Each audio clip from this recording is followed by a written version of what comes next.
வெனிசுலாவை பிடித்தாச்சு. அடுத்து இந்த நாடா? ட்ரம்ப் போட்டு அதிரடி பிளான். பெட்ரூமுக்கே புகுந்து மதுரோவை தூக்கிய அமெரிக்க ராணுவம். அடுத்த டார்கெட் உலகத்தையே அதிர வைக்க போகுது. கடந்த ஞாயிற்றுக்கிழமை நள்ளிரவு வெனிசுலா அதிபர் மதுரோவின் ராணுவ தளத்துக்குள் புகுந்த அமெரிக்க படைகள் அவரையும் அவர் மனைவியையும் அதிரடியாக கைது செஞ்சு நியூயார்க்கிற்கு கொண்டு போயிட்டாங்க. ஆனா அங்கதான் ஒரு ட்விஸ்ட். கையில் விலங்குடன் இருந்த மதுரோ அமெரிக்க அதிகாரிகளை பார்த்து சிரிச்ச முகத்தோட குட் நைட், ஹாப்பி நியூ இயர்னு சொன்னது இப்போ உலகையே உலுக்கிட்டு இருக்கு. அமெரிக்க attorney general Pam Bondi Maduro மேல போதைப்பொருள் கடத்தல் மற்றும் பயங்கரவாத குற்றச்சாட்டுகளை அடுக்கியிருக்காரு. இப்போ விஷயம் அது இல்ல. ஏர்ஃபோர்ஸ் 1 விமானத்தில் இருந்த ட்ரம்ப் ஓப்பனா ஒரு குண்டை வீசியிருக்காரு.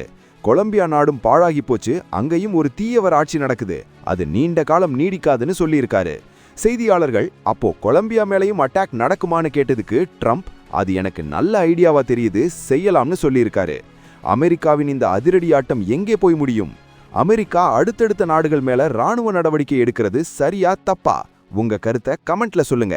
லைக் பண்ணிட்டு ஷேர் பண்ணுங்க.